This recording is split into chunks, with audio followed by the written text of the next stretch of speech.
Now that your GrabCAD Print and Origin 1 accounts are connected, and you can see your Origin 1 printers, go ahead and select one so that the template opens in your main viewing window.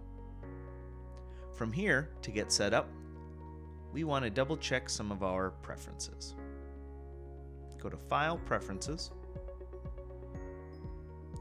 Under Updates, you may want to check the box to automatically allow GrabCAD Print to update.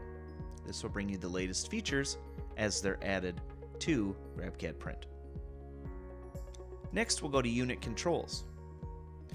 We're going to select to import as millimeters, as well as our display units set to millimeters.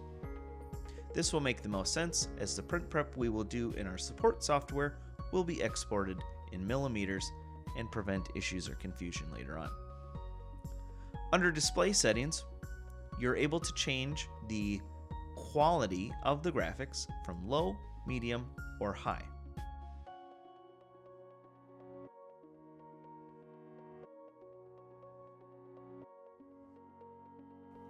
Higher will allow you to see more quality of your STLs that are imported. Not great for very large files. Medium is a good spot to start. For larger files, we suggest low. If you know the file is set up and ready to go, will allow your computer to run faster. You can adjust your mouse settings here if that's something you decide to change as you continue to work. You'll want to go to Export Settings and select Use Tray Name as suggested file name while exporting, and go ahead and hit Save. From here, as we insert models, when you send your print to your Origin 1, where it says New Tray will be the name of your print. That's the name that will show up at your Origin 1 when it is time to hit print. From here, we want to know that we can look at the schedule for our printer.